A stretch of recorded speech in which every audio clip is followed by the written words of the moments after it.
As we come back now into the second half of the this morning, we're going to focus much more on what this starts to mean as we start to develop and design our interventions. And then across the lunchtime period, we're going to hear from a number of different locally trusted organisations around their experience and their practice. But to get us underway for the second half now, we're going to focus on the importance of designing our intervention at community level, what it means to have a really effective sport offer that exists at programme level, at project level, and works in collaboration with others in your locality to really support young people. To bring this session to life for us, can I welcome from StreetGames, Sam Barton, and from Manchester Metropolitan University, Mark Ellison. Sam, over to you. Good morning. Thanks, Graham. Thank you for that. Okay. Yeah, so thank you, Graham. So yeah, my name is Sam Barton, and I'm the Northwest regional fieldworker for StreetGames. So my role at the moment is working in partnership with the Greater Manchester Violence Reduction Unit. So we've been working on a community pilot within a few of the areas of Greater Manchester. So as I say, we're going to be looking at the right projects in the right communities as part of my presentation. So I'm going to start with a triangular diagram and kind of just a focus really that you'll notice on this is that the intervention is right in the heart of this triangle. It's in the middle of everything. And so that's kind of our middle focus, but around it, you've got these 3 Ps. So at the top circled, you'll see that we've got people. Now, I'm not going to touch on this because obviously Paul and Karen have already covered you people. So the idea is that you now understand and know the young people that you're going to be working with. The second P that we're looking at is place. So in the bottom left there, you'll see that. Now this could be on a larger scale, so it could be regionally, it could be borough-wide, or it could be a specific small defined local area within your borough, or it could be a local estate. So this place element, it could be bigger or smaller, but it's just key to really get to grips of what is it, where is the place that we're going to be starting to target. And the third P in this triangle is priority. So within there, on the diagram, you'll see that it mentions around violence reduction and building resilience. And these are things that funders will usually mention. But through the community-led pilots that we've been delivering, a lot of the priorities that have been coming out have been around improving aspirations, increasing access to activities and opportunities, building relationships, and also that support, whether that's through training or it could be trauma support.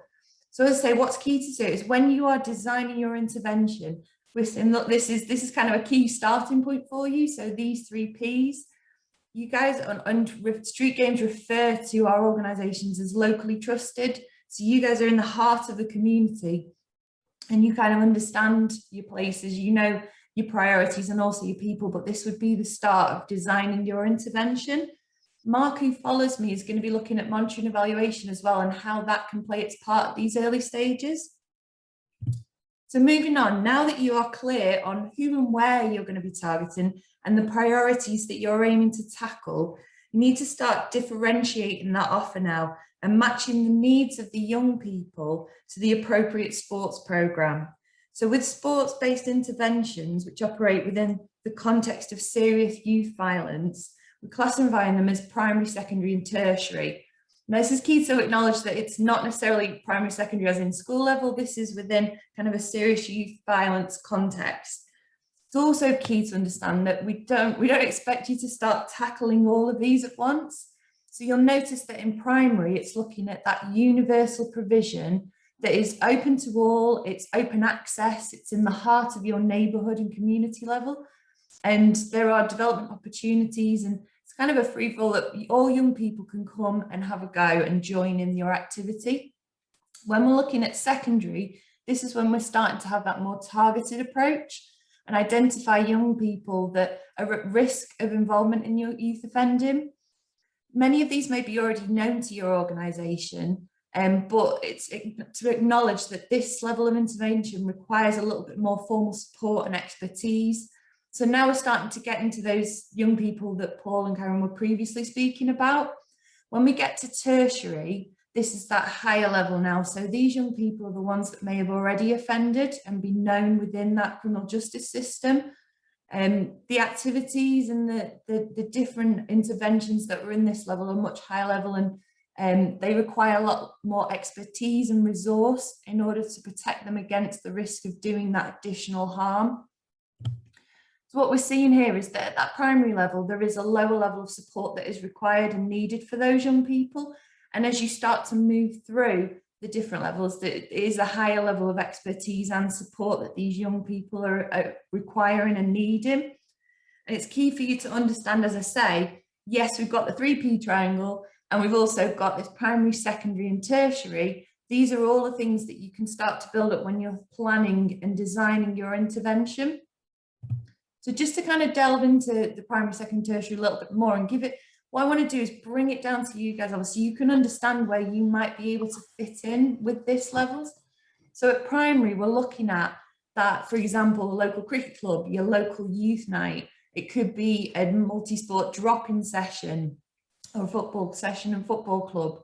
But these activities, you're fun, engaging, informal, inclusive and social. So this is the doorstep sport activities that I'm sure many of you have been doing and delivering for many years now in the heart of your communities. And I know previous sessions and plenaries and workshops throughout last week and into this week have really focused on this doorstep approach, and which is looking kind of at that primary level. So it could be a sports session, or it could be more holiday activities in that sense as well.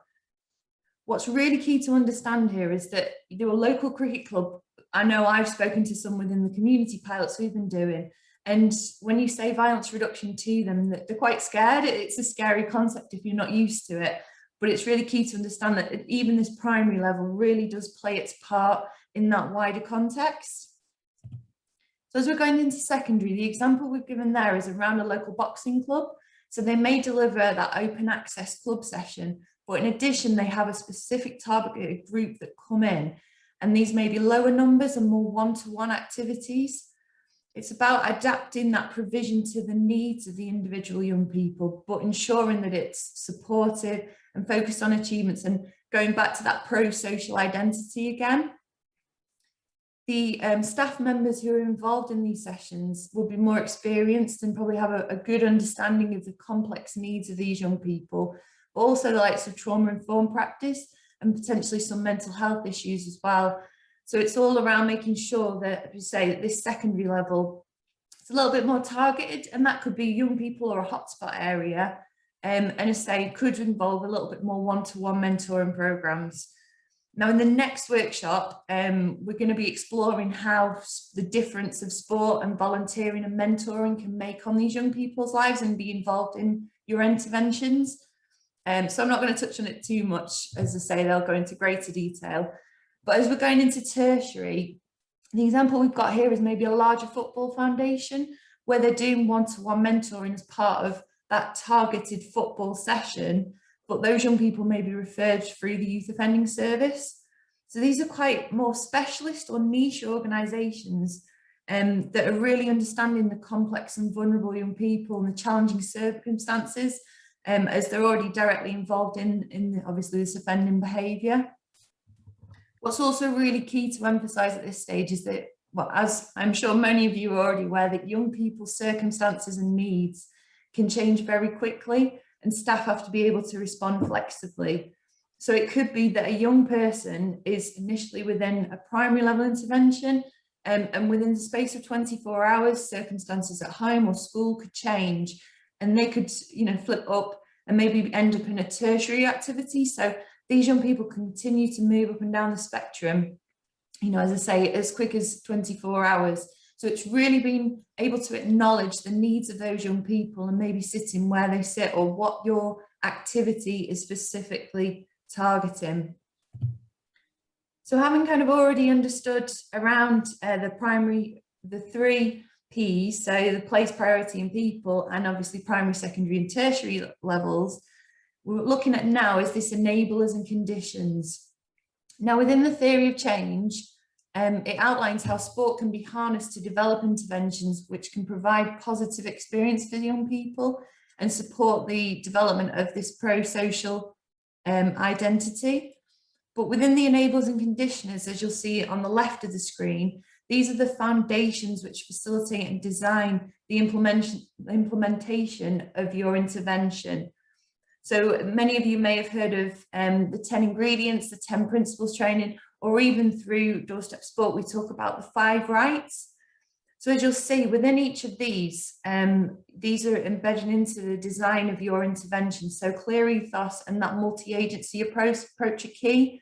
But as we've kind of picked up on already, if we take one of these, for example, the right staff, if you're dealing with a primary level intervention, these coaches or staff members may be able to deliver fun, engaging activities. So the requirements of them as a coach are a little bit different to if you were delivering a secondary level intervention project, because those staff members are going to have that a little bit more advanced knowledge and understand how they can work with these more complex young people. Again, something like making it attractive, or the rewards at primary level may be completely different to something that you're delivering at a tertiary level. So what's really key to say to understanding part of this is that we're taking the triangle of the 3 Ps, we're taking the primary, secondary, tertiary, and building all of this into the planning of our intervention, and making sure that what we're delivering is really meeting the needs of the young people and the local communities that you're aiming to deliver to. What I really want to emphasize as well is, as I've touched on a little bit earlier, is that we're not expecting you to do all of this in one go. So one organisation really needs to kind of focus on what they're necessarily good at or what they're comfortable doing. So your grassroots sports club can be fantastic at doing that primary offer. And then it could be within that local community, you've got the football club foundation also working. You might have your youth workers, your organisations in that sense. Street Games obviously are here to provide that collaborative approach and also support within training and the theory of change model. But you've also got the criminal justice system, and it's about everybody playing their part, making sure that there's strength in the partnerships that are there, and making sure everyone feels valued as well, because you're all one piece of a giant jigsaw, and making sure that the local community and the local young people are being catered for and also supporting their needs, which is really key. There's also bits in there around engaging and supporting parents and also local job opportunities. So there's other little strands that will fit into this, in addition to providing that sports-based intervention. You'll see in the middle again, that triangle is there to really emphasize the people, the place and the priority, and just piecing it all together and working in partnership. We've seen in some of our community organisations how a local sports club and a more kind of higher level organisation who are delivering mentoring can come together. So the sports club can do what they're best at and delivering the sport, but someone who's a little bit more experienced in the mentoring can partner with them to offer that as well. So it's all around piecing people together and really working in collaboration to meet those needs. I'm just going to end on, I say we've seen about this pro-social identity a lot, but sport is only one part of the solution. And we really want to contribute to obviously making sure that young person's positive contribution to the community. And what I really want to emphasize is that everyone plays that larger part in the bigger outcome. And what I want you to think about is kind of, what role do you play? How can you link together with other organizations? And when you are designing new interventions or even evaluating existing ones, think about all the things that we've kind of covered today, not just me or the previous, speakers as well. And shape that into your design of the intervention, and it hopefully can really make a difference to the young people that you're working with. I'm going to stop sharing that, and I'm going to introduce Mark now. Mark, if you're ready to step up, and I shall let you lead with your presentation. Okay, can people see slides? Yeah, great. Okay, my name's Mark Ellison. I'm a research fellow at Manchester Metropolitan University, and I've been working there for about 10 years, predominantly working in fields of crime and probation.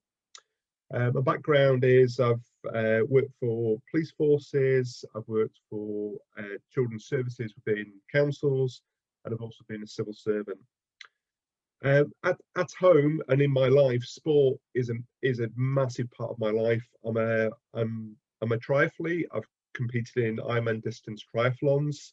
I also coach at the local athletics club, Lancaster and Morecambe Athletics Club, and I've also taken the lead as the team manager for the Youth Development League for athletics. So I can clearly see how sport contributes to young people's lives and their development. I've been engaged with the Violence Reduction Unit for about 2.5, 3 years now. This came through work with Greater Manchester Police, and we've supported various strands of work, so needs assessment, outcomes framework, evidence-based, and we're moving into the kind of evaluation phase at the moment. So as Paul mentioned earlier, we're supporting the evaluation of PIDE. We're also supporting the evaluation of the Emergency Department Navigators programme, activities around surge funding, YOS to probation transitions, and also one of our key projects, our key evaluations, is the evaluation of our community pilots. So in relation to the Greater Manchester VRU, one of their key programmes is the community-led pilots for violence reduction. And this is occurring across 6 areas across Greater Manchester. It's operational in 2 areas, and Sam's been supporting the development of these interventions and projects. So in Newbury and Bolton, and the areas of Hume, Moss Side and Rusholme in Manchester. Now, we've been very heavily involved with this process. So we supported the kind of data-driven approach to the identification of these areas. We developed an evidence review of community-based approaches to violence, and we've been supporting with the process of the setup of these community-based interventions, and they've been adopting effectively a alliance approach. So each area is a combination of a series of community and voluntary sector organisations delivering individual interventions, but working and forming as an alliance. And within this, there are a number of different themes. So we've got sport-based themes around boxing, football, dance, and multi-sport. So we were asked to support with the setup of a broader evaluation of the pilot communities.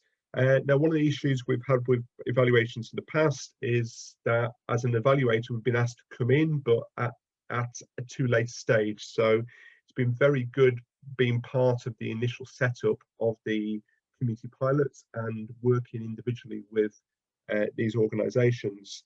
Now, some of the challenges we've got with this is developing a broader evaluation framework to evaluate the whole programme of work.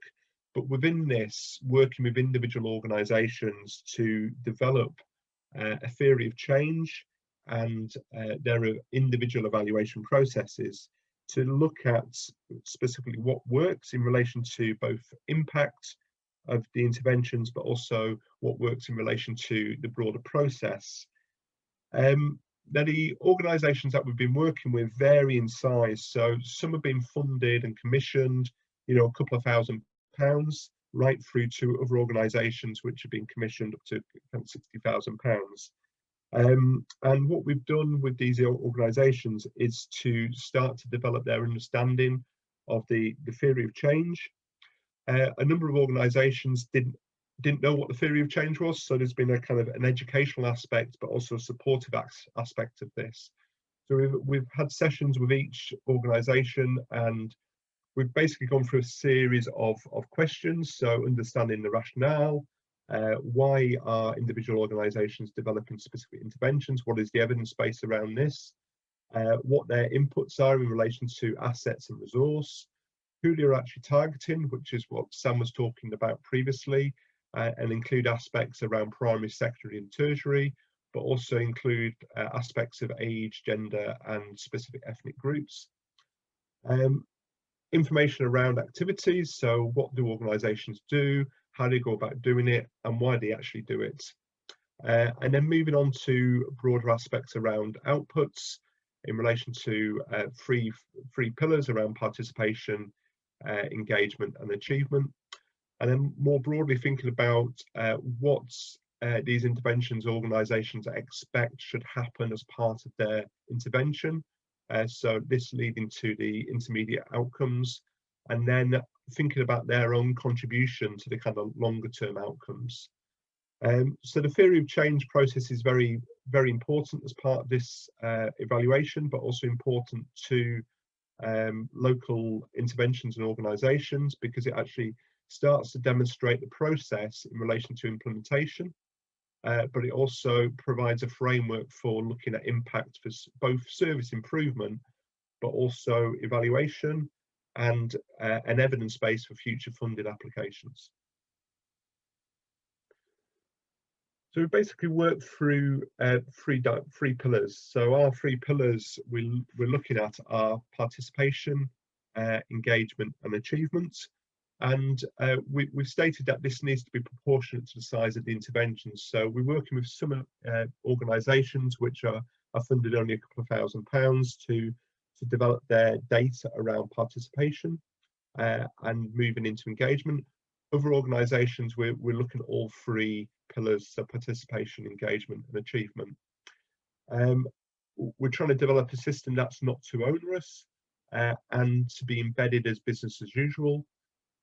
And for the key aspect of this is to know why an organisation is actually doing this, the importance behind capturing data in this context.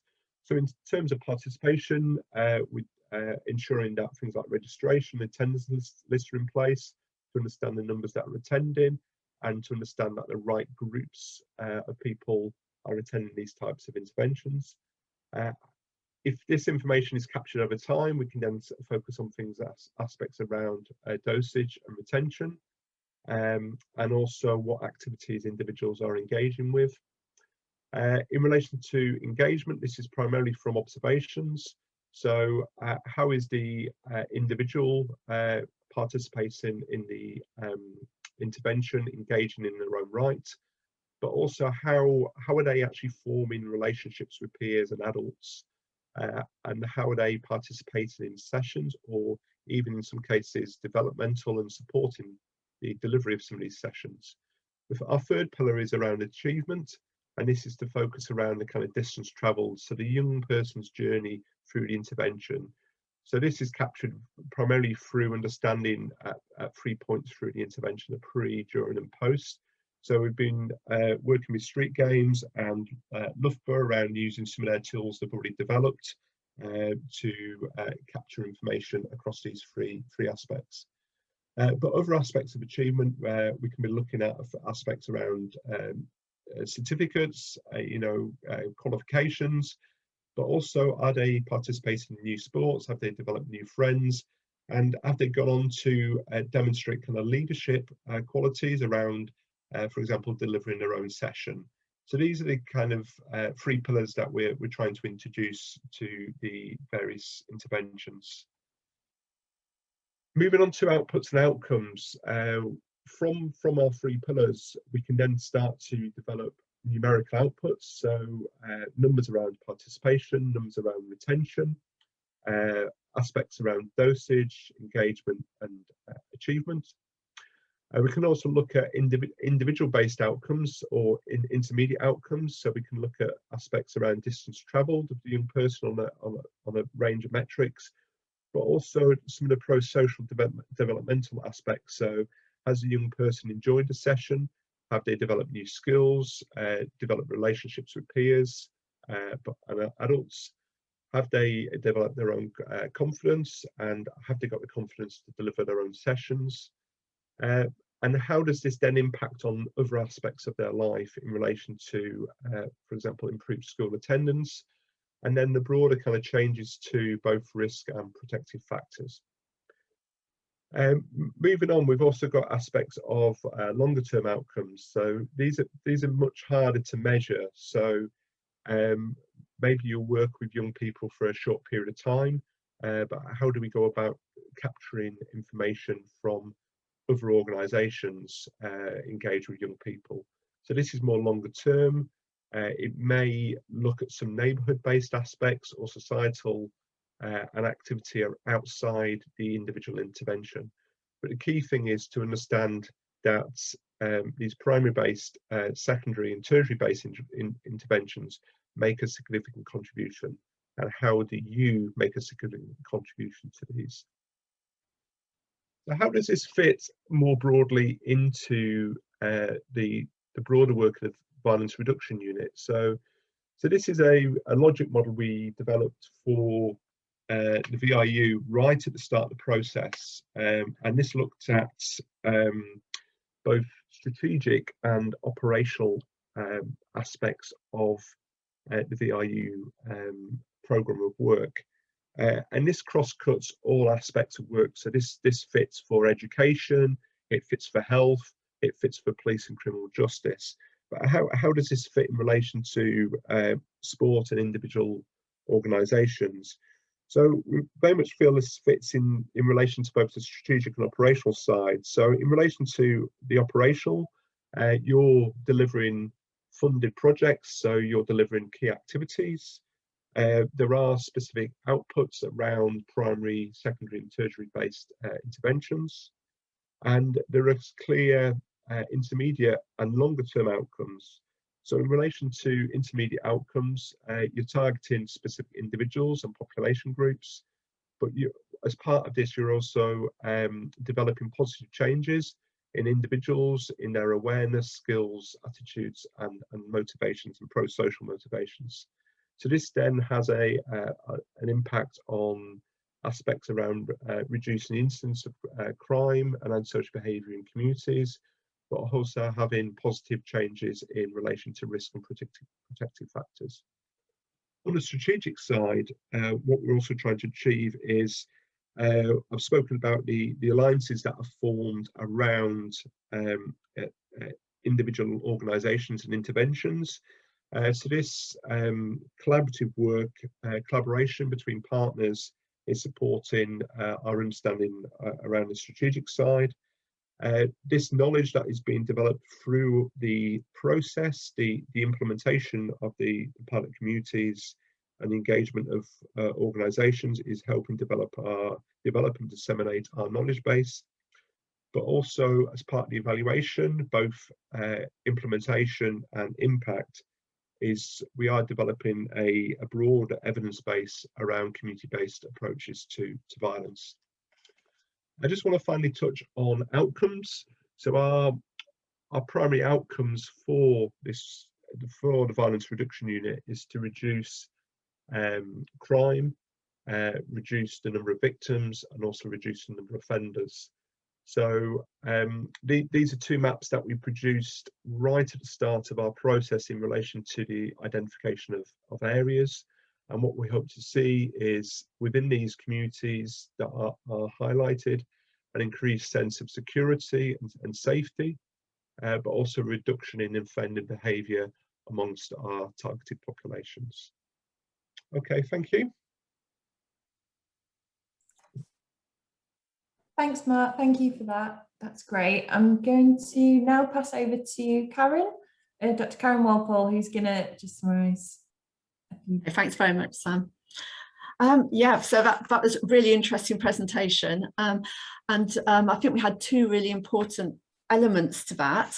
Obviously looking at designing interventions and making sure they're appropriate for young people, and then looking at M&E. So just thinking about going back to the first part, which Sam was talking about, and I think we've had a question, which is a really good question, because we've had this come up before in some of our research about young people when they're referred to an intervention, and if it's specifically a sport programme, which is perhaps at that secondary or tertiary level that Sam was talking about. Perhaps they've been referred, you know, when Paul was talking about the PIDE system that they use. Do young people know that they've been referred and what they've been referred for? I think that's a really good question, because if a young person is being referred into your sports project by other agencies, then as long as they're taking the child-centred policing approach or the child-first approach, then what should have happened is there should have already been a conversation with that child and their family about the kind of support that they need.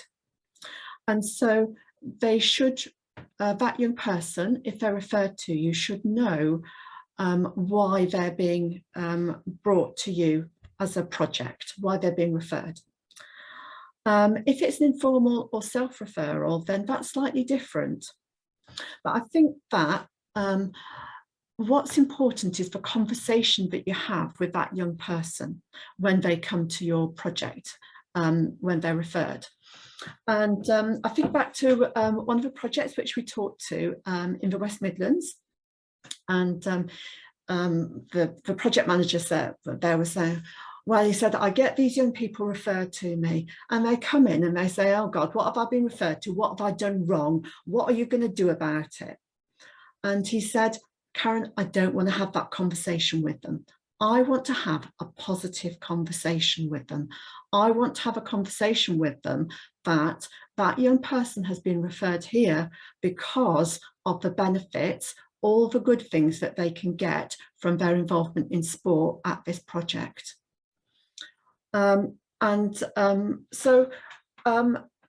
the slides that have been going throughout this this morning's conference, there's been a my sport, my journey, my choice, my future.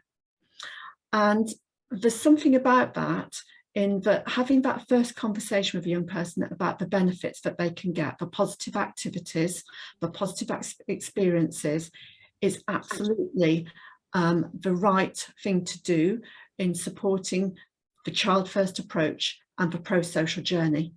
And it isn't about correcting things, it isn't about dealing with the risks that that young person faces, whether it be at home or out in the community, because a lot of sport projects just cannot deal with that. That is not their remit, but it's about what can happen in that project. And that's why it's really important when Sam was talking about the primary, secondary and tertiary, and knowing that you are offering the right type of intervention for that young person to meet their needs and to give them a really positive experience. So I hope that that kind of answers the question that was asked. So I think, you know, it's very much about making things into a positive. And just really following that with what Mark was saying about monitoring and evaluation, because I think that the approach to monitoring and evaluation is really shifting. We're really changing the way that we think about monitoring and evaluation. And that to do it in a child first approach involves doing it alongside the young person. And it also really means taking into account the young person's own journey and thinking that if that every young person wants to have different outcomes, they want different things from their experiences. So it's quite hard to fit everything into a box. And so when we're thinking about participation, engagement and achievements, for things like engagement, we're talking about, you know, those kinds of relationships that you have with a young person as a deliverer, but also about the relationships they have with other young people. And then also thinking about their achievements and thinking about, you know, very small steps and even small things which might not be important or seem important to us will be very significant for that young person. And so it's about capturing that and capturing it in a different way. And I would suggest that monitoring and evaluation needs to be built into the deliverer's role within your sports project. So not only do you build it into the structure of how you design your project and do your paperwork, but actually the person who knows the young person best is actually the person working face to face with that young person, who could be a coach, a mentor, or a volunteer. So that means that that deliverer needs more time, perhaps needs more training and resource to help them to capture that M&E data from that young person. And we suspect, but we don't have evidence yet, that other people see changes in a young person perhaps before they see it themselves. And when we're thinking about Child First, which is all about engagement and empowerment and involvement, actually involving that young person in reflecting about their achievement and their progress is so important. That supports the M&E process, but it also supports the young person's journey towards their sense of who they are, their pro-social identity. So to have a really skilled deliverer sit down with them to think about, okay, how has it been going? What have you been doing? How has that felt? You know, did you deal with this differently? I saw you deal with that differently. How did that feel? And helping young people to recognize their own progress and have those really positive conversations with them, just so important. You know, and we heard in our plenary talks this morning about, you know, those conversations that we have with young people and how we label them, very important. And it's about, you know, finding those, you know, those real moments when they're teachable moments, but also those small steps that young people make, really important. So we're thinking about doing monitoring and evaluation in quite a different way. I think the implications for the design and development of your projects could be quite fundamental in the role of your staff. I also suspect it means more funding and more time needed for your staff to do it. And I also think it might need different conversations with agencies that fund your projects so that they take into account the different approach to monitoring and evaluation, which is more child-centred. And it's a real move away from risks and dealing with the problems of the young person, seeing the young person as a problem to be solved, and seeing the young person as potential with achievements. And we know that in sport, young people can have so many different achievements, very tiny achievements, which for them are massive and help to build up that picture of themselves as somebody who can do things that they didn't think that they would ever be able to do. And, you know, which all supports their aspirations for the future. So, I know that there's something in the chat box, so I'll just quickly go to that before I finish. A comment from Hugh. How does that approach differ if a young person is at one of the early stages of behaviour change? They don't see or acknowledge the benefits for sport and physical activity. I think that is really depends on whether we've got they're involved with an early intervention service or not. You would hope that an early help service, for example, in a school or other adults working with a young person would pick that up. And you would hope that, you know, if there's the right collaboration between sport and other agencies, early help agencies, that they can talk about the benefits for sport and physical activity for that young person. But we also have to acknowledge that sport is not for every young person, and that they won't, or not all young people will want to do sport, and that is absolutely fine because it has to be their choice. Okay. So thank you very much to Sam and Mark.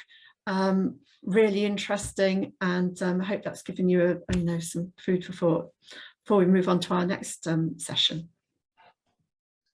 Karen, thanks very much indeed, and also to Mark Ellison from Manchester Metropolitan University and Sam Barton for really bringing to life that sense of what we need to consider as deliverers as we design interventions at community, at place-based level, to really respond to needs and vulnerabilities identified by young persons. And that real consideration about this narrative, the importance now of us really in sport owning the narrative and supporting young people to even understand their own journey through this and what it means to them, and making sure that that resonates within our outcomes.